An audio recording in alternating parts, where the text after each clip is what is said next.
Well, it's been over a year that we've been living in this very bizarre world. Like, when I stop and think about it, I actually can't believe that this is the life that we're living in. And if you're feeling like this, Okay. I'm fine. It's just that life is pointless and nothing matters, and I'm always tired. Also, I can't sleep. I'm overeating. None of my old hobbies interest me. maybe you're just having one of those days where it's really hard to get out of bed. Or you're looking at everyone else's life and thinking, damn, they look really happy and I feel really miserable. Or maybe you feel useless and powerless to actually do anything about the situation around the world and helping people who are really suffering. Or maybe you're just having a moment, and you know what? All of that's okay. I feel you. Sometimes the human experience is real hard, and it's amplified in this very uncertain and bizarre world that we're living in. And yes, we can wallow in it, we can have our self-pity parties, we can get ourselves into victimhood, and I'm no stranger to any of that. But what I've discovered recently is if we want to, and if we just put in a little bit of effort, we can actually change our days and our moods around. And yeah, some days it's definitely going to be harder than others, but it is possible. Hey, it's Steph Dixon, and I'm just trying to figure out this human experience so that I can live wide awake. And today, living wide awake means realizing that actually I have the power to change my mood, like now, and now, and now. I'm doing this video as much for myself as a future reference as for anybody else, with 10 ways that we can flip those frowns upside down.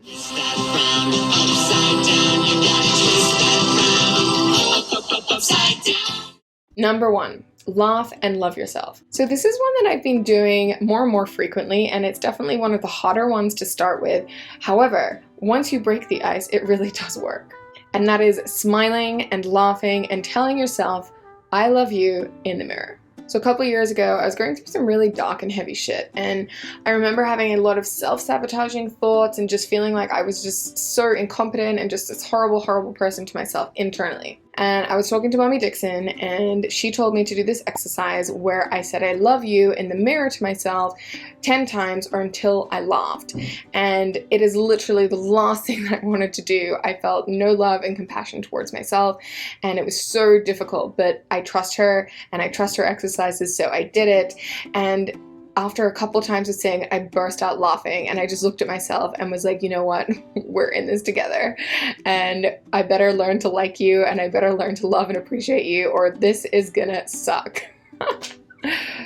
And recently I've come back to this exercise again. When I'm smiling at myself in the mirror, I'm saying I love you and just having a joyful time with myself. So this kind of exercise is called mirror work, and it was started by an incredible woman called Louise, who, if you haven't checked out her work, I would highly recommend it. This is one of the best books that I've ever read. And by doing this little practice, it actually helps you to have some self-care and self-love, and you can even get to the point where there is self-acceptance, understanding, and even forgiveness. And the great thing is you have lots of opportunity during the day to actually practice this. So when you see yourself in the mirror when you're doing your teeth, you can be smiling. When you go to the bathroom, or when you catch a glance of yourself in a reflection, just smile. And it'll really help you to break the mood. And if you're feeling brave enough, then do the I love you exercise, and just see how many times it takes before you start laughing. And then just smile at yourself in the mirror. Just doing that exercise alone, it makes me laugh a lot. In a good way. I'm laughing with myself, not at myself. That's important. Number 2, smile in your mind. Keeping on this theme of smiling, another great exercise that I do is smiling in my mind. So I want you to close your eyes for a second, and I want you to just imagine a smile in your mind. And tell me in the comments below if it doesn't make you smile, because when I do that exercise, I can't help but naturally see the lift of my face as I'm thinking about a smile in my mind. And the great thing is, it's a double bonus because it's also practicing a tiny moment of mindfulness and meditation by just focusing on that, maybe even focusing a little bit on your breath as well.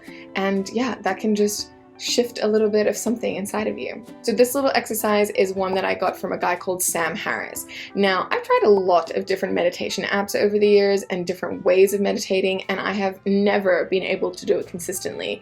But I heard Tim Ferriss speaking about how he did the Waking Up course on the Waking Up with Sam Harris app, and it really helped him in his practice. Now, I know that Tim Ferriss talks about having a very crazy kind of monkey mind a lot of the time, and that's how I feel. And so I thought, well, if it works for Tim Ferriss, maybe it's going to work for me. And I'm very happy to report that I have been consistently meditating now for 5 months, which is a huge record for me and has really helped. And this is one of the exercises that he teaches you in his Waking Up course. I think it's fantastic. And there's a link in the show notes for you to have a free month where you can do the entire Waking Up with Sam Harris course. And if you haven't got into meditation before, why not give this a go? It really worked for me. 3, practice a moment of gratitude. Obvious, yes. Powerful, also yes. There's a lot of pain and people suffering around the world, and taking a moment to be grateful that my family are healthy and safe and that I am healthy and safe actually brings me very much to the present moment, and also gives me a little bit of perspective that sometimes I'm missing. Even this week, literally today, I was complaining about something really stupid, like total first world problems, and the hubby basically called me out on it and sent me this very funny Louis CK clip that says, "Everything is amazing right now and nobody's happy." Gratitude also allows us to focus on something positive. It allows us to feel into the emotion, to actually be grateful for something or someone in our lives, and that can also just instantly shift how we're feeling. Number 4. Track your cycle. Now, while this one is primarily for the ladies, it's also for the gents and partners out there, so listen up. This has been game-changing for me to actually track my cycle and know what is happening when it's happening. Without fail, twice a month, I'm either super emo and down or very, very irritable and bitchy for no apparent reason.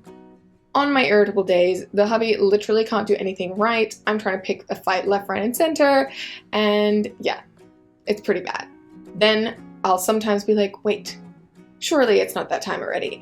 And then I look at my phone, and sure enough, your period will be here in 3 days.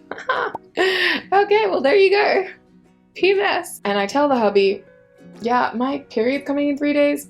And he says, why didn't you tell me earlier? And I say, yeah, if I'd known, then I would have told you too.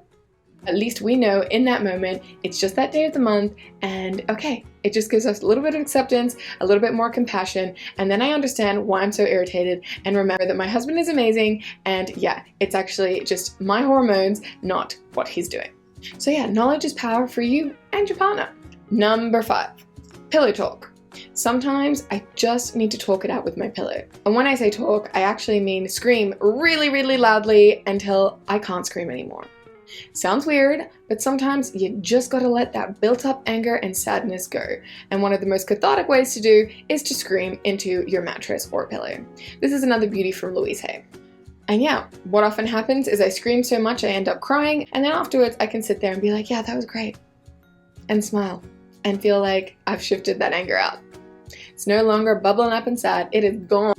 Bye, Felicia. Number 6, shake it out. Put on your favorite song and dance it out and shake it out, and maybe even move your body in a way that you've never actually moved it before. Sing it out loud and proud. Shake your body, flutter your lips, get weird with it. Sometimes all we need to do is just move out that stuck energy and change our state of being. Get into our bodies and out of our minds. I have 2 go-to songs for this exercise. One is Spirit Bird by Xavier Xavier Rudd. And the other is Inner Bloom by Rufus Du Sol. And if you haven't checked out the class yet, I highly recommend it. Here's a video why. Or any other kind of activity, move, get out of your body, whatever works for you. Number 7, be in nature. Another obvious one, but being in nature or even viewing scenes of nature massively reduces stress, anxiety, and increases that feel-good feeling. Not only does it make you feel better emotionally, but it also contributes to your physical well-being. Also, we often forget that we are nature, and so by being in nature, we're really also just coming home to ourselves. Sometimes when I'm feeling really down, I just go for a walk on my own in nature. If I'm near a beach, I'll go and dip my feet in the water. If I'm near a park, I'll just go walk in the park, or even go on a little self-date and go for a big hike somewhere. And those moments, like just being in nature, just appreciating the beauty of it, yeah, it always helps to shift my mood, even when I'm on alone and having some alone time.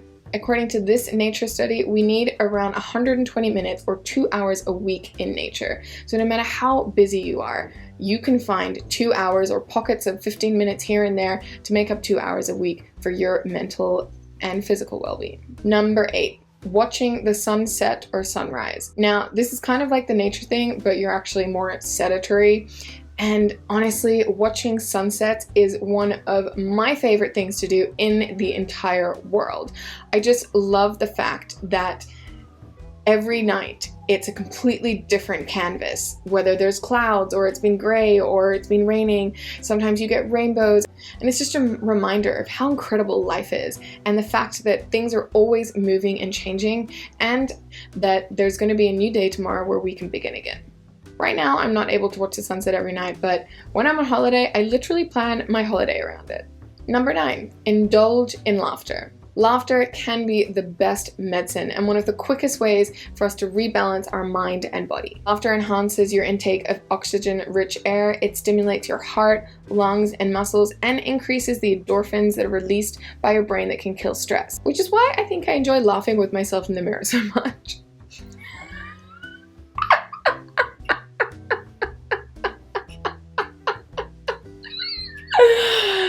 So that was a big laugh. Then I feel fucking great. So go to that one account on Instagram that always gives you a laugh, or pull out an episode of your favorite sitcom, or just go to YouTube and type in comedian and find one that you jive with. Number 10, speak to someone. Look, I may come across as a really happy person in this video, and this week I am. But last week I was a depressive, burnt out mess, and that's okay. But if you're feeling really down and depressed, please, I encourage you to reach out to someone, whether a friend or a family member or even a supportive stranger. There are some amazing resources online available to us. I know in Clubhouse, for example, they have this one room that's called Too Broke for Therapy, where you can enter a safe and mindful space to share with others. Or there's this thing called BetterHelp.com, which I've recently signed up for. It's about $80 US a week, but you have access to therapists online via chat, audio messages, calls, and video, and you get one session a week with a therapist as well, or more if you need it. And of course, there's a lot of hotlines and numbers that you can call if you're really struggling and can't afford any of these options. And I know sometimes the last thing you want to do is actually speak to someone, but it always made me feel better. So maybe this is a little nudge that you need to go and reach out to someone. So there you have it, 10 ways to turn your frown upside down. You're welcome. If you enjoyed this video, check out these 2. My goal on this channel is to unpack how our actions affect our happiness, our mental well-being, and the planet. If that sounds interesting to you, please like and subscribe this video so that we can keep doing the work. I hope today's video sparked something deep within you, ready to awaken, and until next time, live wide awake.